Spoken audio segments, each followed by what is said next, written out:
grandeza del ser humano está en obedecer y en enseñar a otros a obedecer a Dios. No hay nada más grande para el ser humano que obedecer a Dios. No hay nada más importante para un hijo que obedecer a sus padres. Lo más importante que un niño, que una niña puede aprender en casa es la obediencia. Todos lo sabemos. Cuando queremos que una persona crezca como una persona útil a su sociedad, todo comienza en el hogar. Hijos e hijas que aprenden a obedecer a sus padres, que aprenden a respetarlos, que aprenden el orden en una casa, seguramente van a estar mejor preparados para servir en su sociedad. De la misma manera, una persona es grande por su obediencia a Dios. Obedecer a Dios es garantía de vida y garantía de una vida abundante. Jesús dijo: yo he venido para que tengan vida y para que la tengan en abundancia. De la misma manera, dice este pasaje del Sermón del Monte, que cualquier persona que obedezca la palabra de Dios y así la enseñe a otros, va a ser llamado grande. Tú puedes ser llamado grande delante de Dios si te ocupas en obedecer su palabra y en enseñar a otros a obedecerla.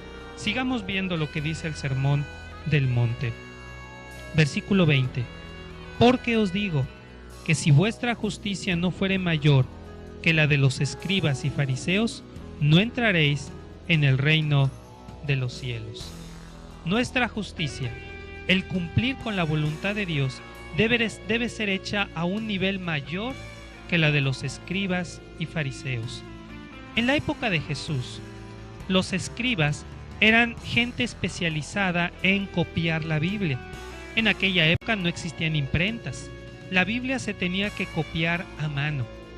El gobierno había creado una profesión muy especial, los escribas. Los escribas eran gente que desde pequeños estudiaban para aprender a escribir, aprender a leer. Su trabajo consistía en hacer copias de los libros de la Biblia. Seguramente usted sabe que la Biblia es una colección de libros. Cada uno de los libros que aparecen en la Biblia existieron en forma independiente en alguna época. En la época de Jesús, todo el Antiguo Testamento estaba en diferentes libros. En aquella época no había libros como ahora. Las hojas se hacían de papiro, de donde viene nuestra palabra papel. En Egipto crecía una planta llamada papiro. El papiro era una planta de un tallo largo. El tallo de esa planta se podía ir cortando como si fueran las capas de una cebolla.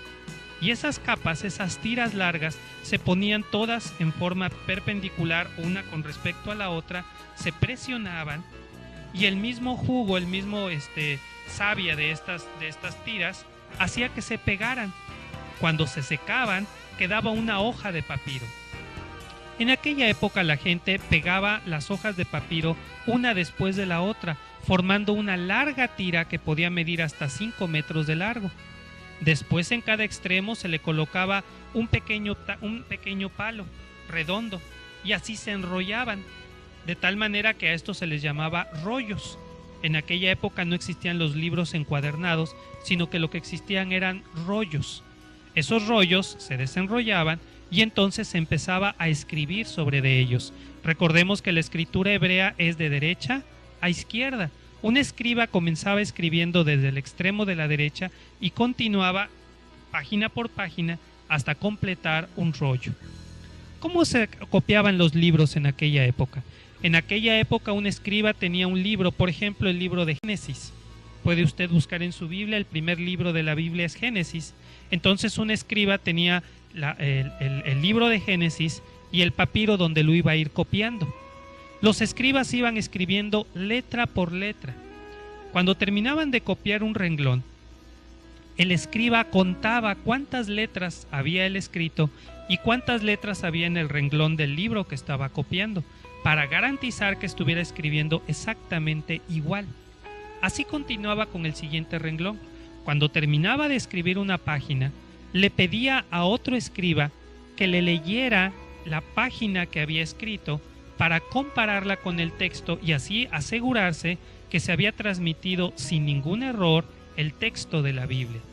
En aquella época, el texto de la Biblia se consideraba tan sagrado que era realmente un sacrilegio el equivocarse. Así que cuidaban mucho cada detalle, cada letra que escribían. Al terminar de escribir un libro de la Biblia, que obviamente les llevaba mucho tiempo, el escriba se había familiarizado tanto con ese libro que podía citarlo casi de memoria. En la época de Jesús, un buen escriba podía citar libros completos de la Biblia de memoria. Un escriba nos podría decir cuántas letras había en el libro de Génesis, o cuántas veces se repetía la palabra misericordioso o la palabra perdón en el libro de los Salmos. Esta forma de ser de los escribas les garantizaba el conocimiento exacto de la Biblia. Sin embargo, a lo largo de este Sermón del Monte, Jesús los va a poner como ejemplo de personas que tienen un conocimiento superficial. Seguramente que un escriba nos superaría a la mayoría de nosotros en cuanto al conocimiento de la Biblia. Pero Jesús dice que nuestra justicia debe ser mayor que la de los escribas. Quiere decir que nosotros debemos llegar más al fondo, no tanto en cuanto a la exactitud de cada palabra de la Biblia, sino en cuanto a su verdadero mensaje. Lo importante no es cuántos pasajes de la Biblia nos hemos memorizado, lo importante es cuántos pasajes de la Biblia podemos obedecer.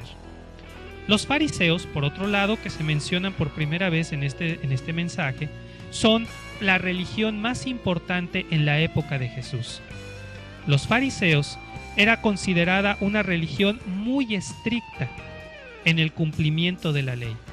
Esta religión era una religión tan estricta que cuando alguien no cumplía con todos los requerimientos eran expulsados de su lugar de reunión. El lugar donde los fariseos se reunían era llamado sinagoga.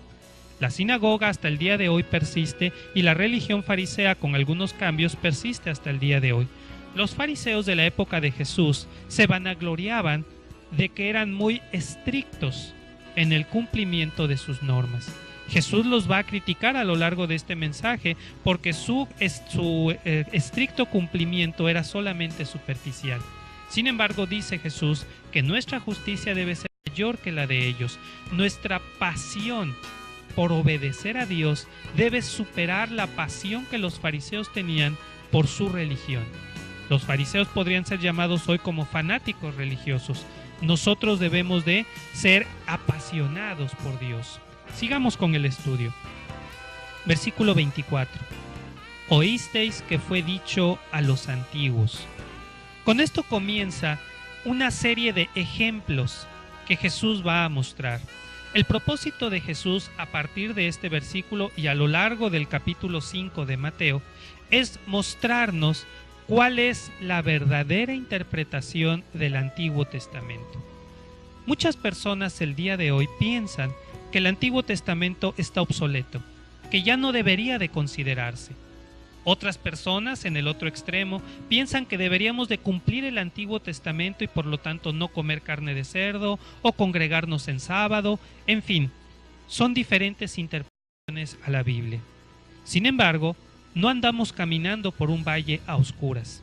Jesús nos está explicando en este Sermón del Monte cuál debe de ser la verdadera postura hacia el Antiguo Testamento.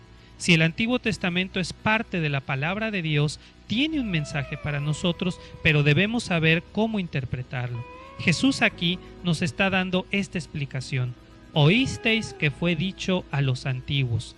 Aquí se refiere a los padres, a los abuelos y a los bisabuelos y generaciones hacia atrás de los oyentes de Jesús. Jesús les está diciendo, a lo largo de muchas generaciones, por tradición, sus antepasados han recibido esta enseñanza. Y aquí viene, seguimos en el versículo 21. Oísteis que fue dicho a los antiguos, no matarás, y cualquiera que matare será culpable del juicio. Dos cosas se combinan aquí: el texto del Antiguo Testamento y la tradición de los maestros de la ley. Los maestros de la ley eran llamados rabinos. Un rabino era una persona que se dedicaba a enseñar la palabra de Dios, a enseñar el libro del Éxodo, el libro de Deuteronomio, a explicar los diferentes libros proféticos. Jesús está combinando ambas cosas. En el libro del Éxodo, en los 10 mandamientos, Jesús dijo, no matarás. Los rabinos agregaban, cualquier